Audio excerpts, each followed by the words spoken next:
La interpretación más común del caballo negro y su jinete es que simbolizan un periodo de hambre. La balanza y los precios abusivos lo dan a entender. En la antigüedad tal situación era frecuente cuando las tropas invasoras vivían a costa de las tierras de los que estaban conquistados. Este será el tema que trataremos en detalle a continuación. ¡No te apartes!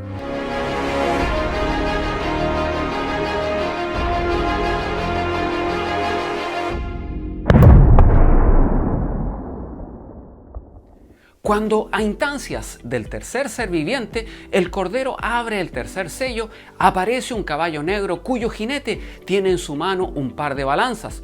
Una voz desde el centro del salón del trono anuncia los precios exorbitantes del trigo y la cebada y advierte que no se dañe el aceite y el vino.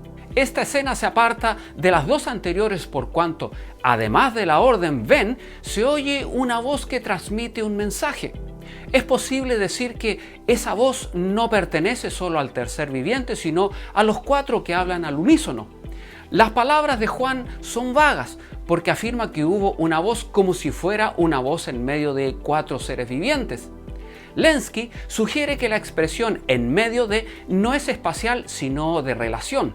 Pero si imaginamos a los cuatro seres vivientes alrededor del trono de Dios, entonces la voz que habla debe ser la del Cordero o la de Dios en medio de estos cuatro seres. Del que está sentado en el trono se transmite el mensaje de hambruna, que en la época bíblica se escuchó repetidas veces. Dios, quien con frecuencia advirtió de la hambruna a su pueblo, una vez más les informa que habrá escasez en el suministro de alimentos. La balanza indica un tiempo de escasez en el que los productos esenciales de la vida se pondrán a la venta a precios muy elevados. En su descripción del sitio de Jerusalén, Dios le dijo a Ezequiel que sus habitantes comerán el pan por peso y con angustia y beberán el agua por medida y con terror. El denario era una moneda de plata romana cuyo valor era el equivalente al salario diario de un jornalero. Con lo que ganaba en un día, un hombre podía comprar trigo para comer él o para alimentar a 3 personas con la menos nutritiva cebada. Según parece, estos precios eran de 10 a 12 veces superiores a los del tiempo de Juan. Si con un denario se compraba un solo kilo de trigo, el equivalente de una hogaza de pan, el trabajador no podía alimentar a su familia con esta cantidad.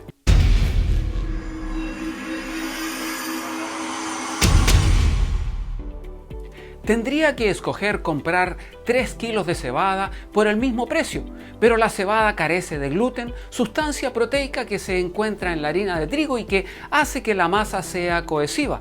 De ahí que la cebada se suele utilizar como alimento para los animales. Al final del asedio a Samaria, en los días del profeta Eliseo, se vendieron 7 kilos de harina de trigo por una moneda de plata y 13 kilos de cebada por el mismo precio. Con todo, si un trabajador tenía que pagar un denario por un kilo de trigo, apenas podría sobrevivir y no podría disponer de dinero para otros productos.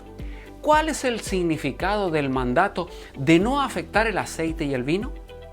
Algunos comentaristas se refieren a un edicto que promulgó el emperador Domiciano en el 92 después de Cristo para que no se plantaran más viñedos en Italia y que se destruyera la mitad de los viñedos en las provincias romanas. Los viñateros en Asia Menor se molestaron tanto con este decreto que hubo que revocar la orden antes de que entrara en vigencia. Esta nota histórica aportaría una útil perspectiva del tiempo en que Juan escribió Apocalipsis, excepto por 2 objeciones. El edicto nunca entró en vigor y no se menciona el aceite. Estas 2 razones socavan cualquier intento de situar las palabras de Juan en la perspectiva histórica. La pregunta es si son las personas o la naturaleza simbolizada en el caballo negro las que no deberían afectar el aceite y el vino. Algunos estudiosos sugieren que los ricos podrían comprar aceite y vino, en tanto que las masas empobrecidas tenían que olvidarse de este lujo. Pero el aceite y el vino eran ingredientes comunes en el tiempo de Juan. El aceite se utilizaba para cocinar y el vino como bebida cotidiana. ¿Por qué dañarían los ricos estos ingredientes? Por tanto, es mejor aplicar el mandato de no afectar las cosechas de aceite y vino a la naturaleza. La advertencia viene a establecer los límites de la destrucción que el jinete está a punto de hacer. Puesto que las raíces del olivo y de la vid son más que los de los cereales, tales cultivos no se verían afectados por una sequía de intensidad limitada que sin duda sí destruiría al grano. Esta interpretación concuerda con la creciente intensidad de los 3 ciclos del juicio. Bueno amigos, hemos llegado al final de nuestro programa. Esperamos que este ciclo esté siendo de mucha ayuda en el entendimiento de este misterioso pero apasionante tema. No dejes de estar con nosotros la próxima semana en un nuevo espacio de El Saber de Letras, la Academia del Aire. Hasta pronto amigos.